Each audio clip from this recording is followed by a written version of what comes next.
ప్రధానంగా ఇవాళ ఏజెండా కేంద్ర ప్రభుత్వము కుట్రపూరితంగా కేంద్ర ప్రభుత్వం ప్రతిపక్షాలు ఉన్న రాష్ట్రాల్లో కేంద్ర ప్రభుత్వానికి సంబంధించిన పార్టీని బలోపేతం చేయాలని ఒక దుర్బుద్ధితో ఉద్దేశపూర్వకంగా ఈ ఎస్ఐఆర్ అనే ఒక ఆయుధాన్ని వాళ్ళ చేతుల్లో పెట్టుకొని చాలా చాకచక్యంగా ఎవరైతే అధికారంలో వారికి వ్యతిరేకమైన పార్టీలకు సంబంధించిన ఓట్లని ఆ రాష్ట్రాల్లో ఓట్లు నిర్ధారణ చేయాలి అనే ఒక పేరుతో వారికి వ్యతిరేకమైన పార్టీ ఓట్లన్నీ కూడా గుండుగుత్తగా తీసేయాలనే ఒక దురిబుద్ధితో ఈ ఎస్ఐఆర్ అనేది కేంద్ర ప్రభుత్వం తేవటం జరిగింది.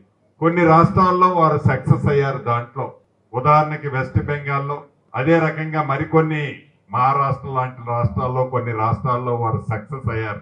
వారి చూపు తెలంగాణ రాష్ట్రం మీద ఇవాళ వచ్చింది.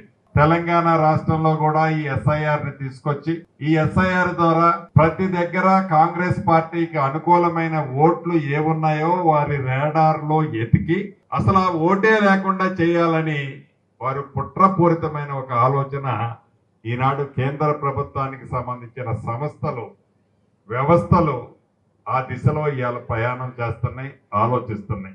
దీన్ని ధీటుగా కాంగ్రెస్ పార్టీ ఇవాళ తెలంగాణ రాష్ట్రంలో అధికారంలో ఉన్నాం.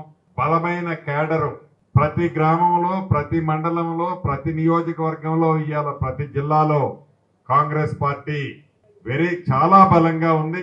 కేంద్రానికి సంబంధించిన పార్టీ బలమ లేని జిల్లాల్లో కూడా ఒక పాచికలేసి కాంగ్రెస్ పార్టీ ఓట్లని, కాంగ్రెస్ పార్టీకి సానుభూతి పరులమైన ఓట్లని మాయం చేయాలన్న దురుద్దేశం దాన్ని తిప్పి కొట్టడం కోసమే గౌరవ ముఖ్యమంత్రి గారు గాని, మీనాక్షి నటరాజన్ గారు గాని, పిసిసి అధ్యక్షుల వారు గాని, లింగోజీ అన్న లాంటి ప్రతి నియోజకవర్గానికి ఒక ఇన్ఛార్జ్ వచ్చి మనని మరింత చైతన్యవంతుల్ని చేసి బూత్ స్థాయిలో మనకు సంబంధించిన ఒక్క ఓటు కూడా మిస్ కాకుండా రెన్యువల్ అయ్యే విధంగా మనం ఒక ప్రణాళికని చేసుకోవాల్సిన అవసరం ఉంది.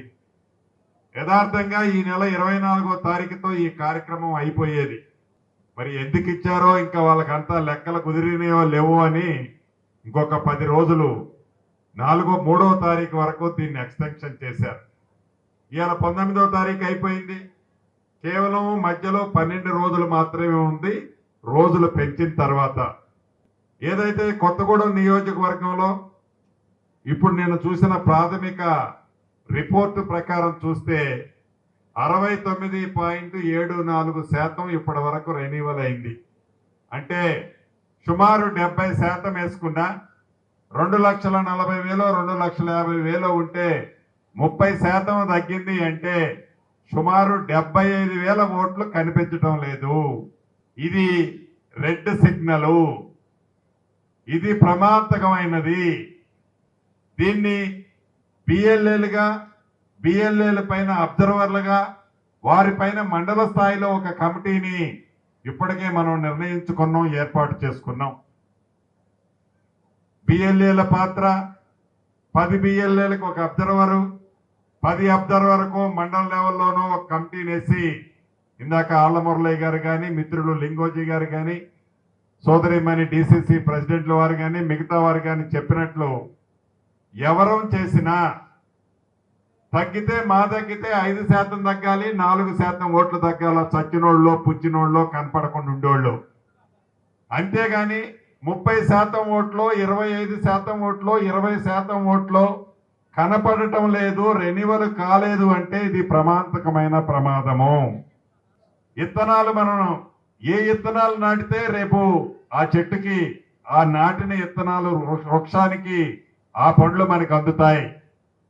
ఇవాళ ఓట్లుగా మనం చేర్చుకునేటప్పుడు పర్ఫెక్ట్ గా చేర్చుకోలేకపోతే భవిష్యత్తులో ఏ ఎన్నికలు వచ్చినా మనకి కోర్ కార్యకర్తలుగా ఉన్న నాయకులకి కింద ఉండే అభిమానులకి వారి ఓట్లే లేకపోతే మనకి ఓటు బ్యాంక్ ఎక్కడి నుంచి వస్తుంది?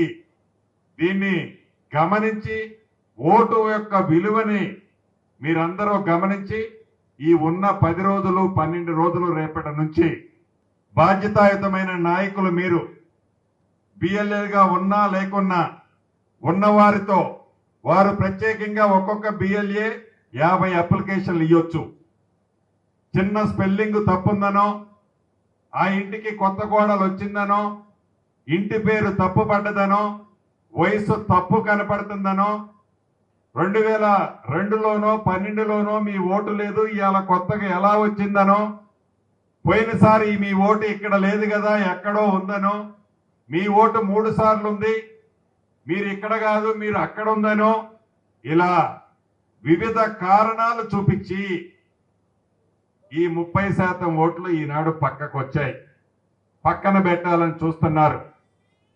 అలా పెట్టకుండా ఉండే విధంగా ప్రతి బూత్కి మీరు ఒక కమిటీ ఏదైతే బిఎల్ఏ రూపంలోనో పార్టీ బాధ్యతల రూపంలోనో వివిధ రూపంలో ఇప్పటికే మిమ్మల్ని అందరినీ అపాయింట్ చేశారు. మీరు ఒక స్థాయిలో ఉన్నారు. ఆ స్థాయిలో ఉన్న నాయకులే కాకుండా ప్రధానంగా నేను చూసిన దాంట్లో అతి తక్కువగా పుచ్చుపల్లి మండలంలో 65% వచ్చింది. దాని తర్వాత తక్కువ పాలవంచ మండలంలో 65%, అంటే కొంచెం ఎడమ కొడుగా రెండు కూడా 65% ఉన్నాయి. దాని తర్వాత కొత్తగూడెం మున్సిపాలిటీలో 67% వచ్చింది. దాని తర్వాత కొత్తగూడెం మండలంలో 69% వచ్చింది. అంటే అత్యధికంగా పాలవంచ ఎంపీడీఓ పరిధిలో 72%, సుజాత నగర్ లో 77%. అంటే ఈ 77% వచ్చినా అది వచ్చినట్లు కాదు నా దృష్టిలో. ఇంకా 23% తగ్గింది. అంటే అక్కడ 40,000 50,000 ఓట్లు ఉన్నాయంటే 50,000 ఓట్లు ఉందంటే 20% తగ్గితే 10,000 ఓట్లు గయాబ్. ఆ 10,000 ఓట్లలో కాంగ్రెస్ పార్టీ సానుభూతి పరులయ్యే 6-7,000 ఓట్లు ఉంటాయి.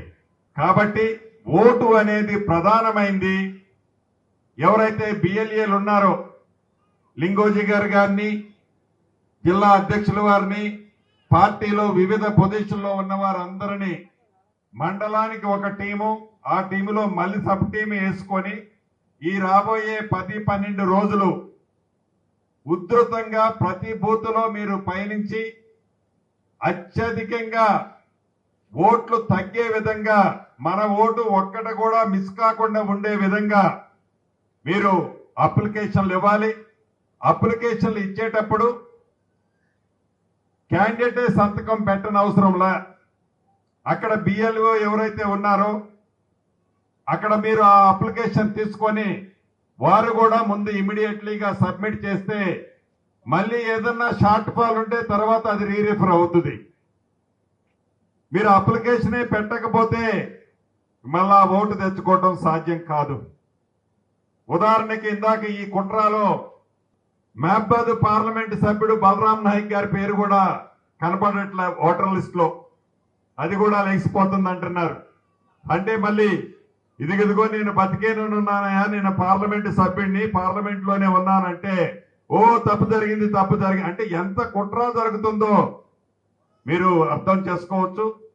దయచేసి కాంగ్రెస్ పార్టీ అభిమానులుగా, క్రమశిక్షణ కలిగిన సైనికుల్లా కలిగిన మీరు, వివిధ బాధ్యతల్లో ఉన్న మీరు, పార్టీ జెండాని కష్టపడి మోసే మీరు ఈ ఎస్ఐఆర్ అనే ప్రోగ్రామ్ లో ఈ 10 రోజులు మీ అమూల్యమైన టైంను స్పెండ్ చేసి అత్యధికంగా వీలైనంత వరకు చచ్చిన ఓట్లు తప్ప ప్రతి ఓటుని రెన్యువల్ అయ్యే విధంగా అప్లికేషన్ మీరు బిఎల్ఏ ద్వారా మీ బూతుల్లో హ్యాండ్ ఓవర్ చేయాలని చేసే వ్యవస్థని గౌరవ జిల్లా పార్టీ అధ్యక్షురాలు గారు, అబ్జర్వర్ గారు, మిగతా మిత్రులు కూడా ప్రత్యేక శ్రద్ధ తీసుకోవాలని మనస్ఫూర్తిగా మరొక్కసారి మీ అందరినీ అభ్యర్థిస్తూ, మిగతా రాజకీయ విషయాలు, భవిష్యత్తు ప్రణాళికలు, ఈ ప్రభుత్వం ఏమేమి చేయబోతుంది,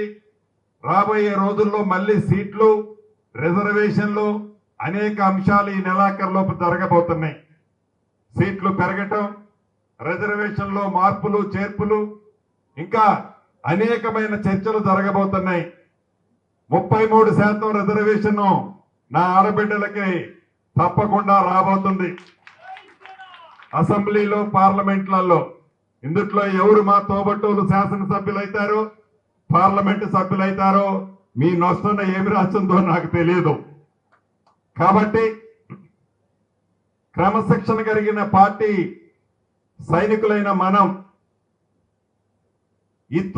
ఇత్తనాలు కొనుక్కునేటప్పుడు ఎంత శ్రద్ధగా మంచి నాణ్యమైన ఇత్తనాలు మార్కెట్లో కొనుక్కుంటామో ఓట్లుని మనం రెన్యువల్ చేసుకునేటప్పుడు ప్రాపర్ గా పర్ఫెక్ట్ గా రెన్యువల్ చేసుకోకపోతే ఇత్తనము కరెక్ట్ ఇత్తనం అయిపోతే దిగుబడి ఎట్లా సరిగ్గా రాదో రెన్యువల్ చేసేటప్పుడు కూడా మన ఓటుని మనం ప్రాపర్ గా రెన్యువల్ చేయకపోతే అంతే ప్రమాదం ఉంది. దయచేసి నా కుటుంబ సభ్యులకి మరొక్కసారి రిక్వెస్ట్ చేస్తున్నాను, నాయకులకు కూడా చెప్తున్నాను, తక్కువ టైం ఉంది. ఒక ప్రణాళికాబద్ధంగా నేను వెళ్ళిన తర్వాత మీరు బాధ్యతలు విడబర్చుకొని రాజుగారి కుండలో పాలు పోసినట్లు కాకుండా గతంలో ఇందాక మీరు వేదిక మీద మాట్లాడిన పొరపాటులు మళ్ళీ పునరావృతం కాకుండా దీన్ని పర్ఫెక్ట్ గా సక్సెస్ చేస్తారని మనస్ఫూర్తిగా కోరుకుంటూ ఈ ఎస్ఐఆర్ కార్యక్రమం అయిన తర్వాత మళ్ళీ నేను ప్రత్యేకంగా ఒక ఫుల్ డే ఇక్కడికి వస్తాను. మండలాల వారిగా ఏవైతే లొక్కలొక్కలు ఉన్నాయో ఎవరైతే గౌరవ సభ్యులు పార్టీ తరఫున గెలిచిన వాళ్ళు అధికారంలో ఉంది మీ పార్టీ అధికారాన్ని ఈ రాష్ట్రంలో ప్రజలకు అందిస్తుంది మీరెన్నుకున్న ఇందిరమ్మ ప్రభుత్వం. ఇక్కడ గెలిచిన సభ్యులు కానీ ఈరోజు పార్టీలో ఉన్న సభ్యులు కానీ మీరెవరూ అభద్రతకు లోను కావాల్సిన అవసరం లే. తింగర ఆలోచనలు తింగర కథలు మానుకొని పార్టీ లైన్ ఏదైతే ఉందో ఆ లైన్ లో ప్రతి ఒక్కళ్ళు పని చేసుకోవాలని మీకు అండదండలుగా మీ సీనన్నగా నేను ఉంటానని మరొక్కసారి మీ అందరికీ తెలుపుతూ మీ అందరి దగ్గర సెలవు తీసుకుంటున్నాను.